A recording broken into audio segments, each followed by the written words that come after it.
wabarakatuh. Selamat pagi semuanya.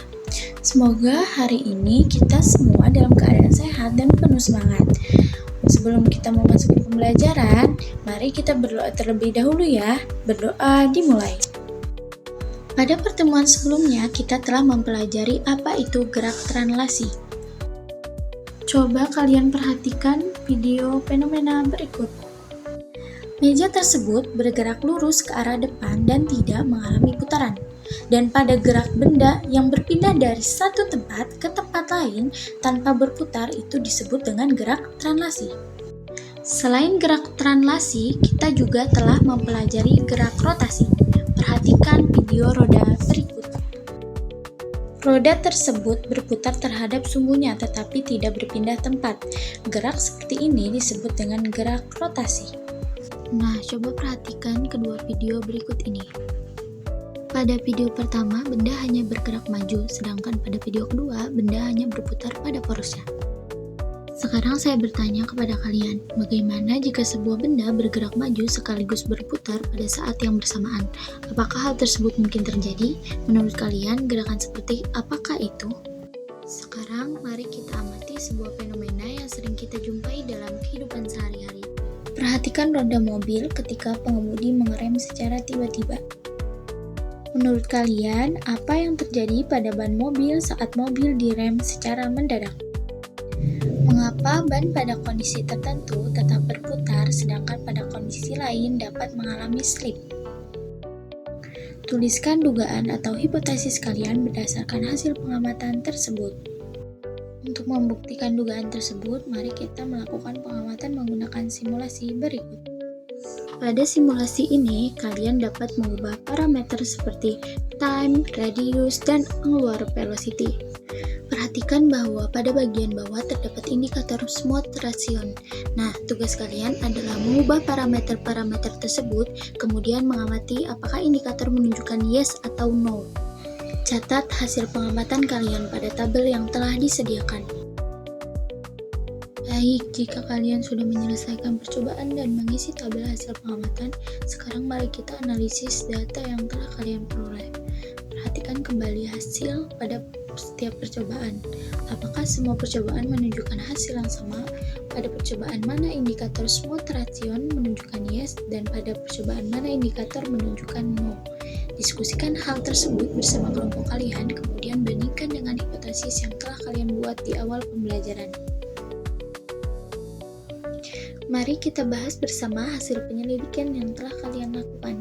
Dari hasil pengamatan, kita dapat melihat bahwa ketika indikator menunjukkan yes, roda menggelinding tanpa mengalami slip.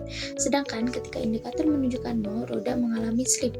Hal ini menunjukkan bahwa gerak menggelinding merupakan gabungan antara gerak translasi dan gerak rotasi. Kita telah mengetahui bahwa gerak menggelinding merupakan gabungan gerak translasi dan rotasi. Pada kondisi menggelinding tanpa slip, berlaku hubungan antara kecepatan linier dan kecepatan sudut. Untuk mengetahui asal hubungan tersebut, perhatikan gambar berikut.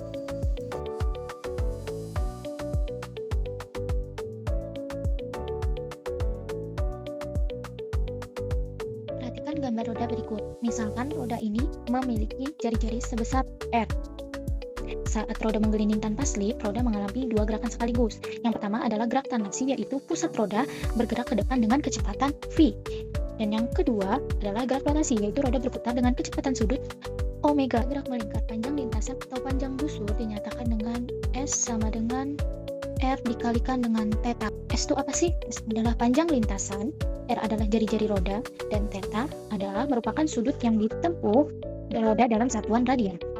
Nah, sampai di sini kita sudah mengetahui bahwa panjang lintasan yang ditempuh roda dapat dinyatakan dengan persamaan S sama dengan R dikalikan theta. Lalu, bagaimana kita menghubungkan persamaan ini dengan kecepatan benda yang sedang menggelinding?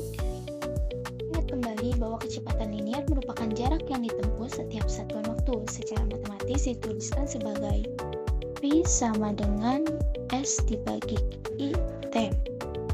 Nah, karena tadi kita sudah memperoleh bahwa nilai S sama dengan R dikalikan theta, maka persamaan tersebut dapat kita substitusikan menjadi V sama dengan R dikalikan theta dibagi T.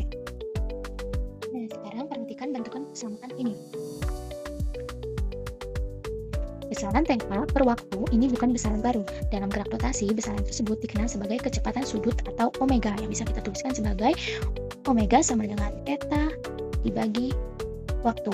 Nah, karena theta dibagi T ini sama dengan omega, maka persamaan sebelumnya dapat kita tuliskan menjadi P sama dengan omega dikalikan R. Nah, inilah hubungan antara kecepatan translasi dan kecepatan rotasi pada gerak menggelinding tanpa mengalami slip. Jadi, diperoleh hubungan antara kecepatan translasi dan kecepatan rotasi yaitu V sama dengan omega dikalikan R. Hubungan ini berlaku ketika benda menggelinding tanpa mengalami slip. Sekarang coba kita kaitkan kembali dengan hasil percobaan yang telah kalian lakukan menggunakan simulasi. Pada percobaan yang menunjukkan indikator smooth rotation, yes, berarti roda menggelinding tanpa mengalami slip. Pada kondisi inilah hubungan V sama dengan omega dikalikan R itu berlaku. Sedangkan pada percobaan yang menunjukkan indikator smooth rotation, no, roda mengalami slip, sehingga hubungan tersebut tidak lagi terpenuhi.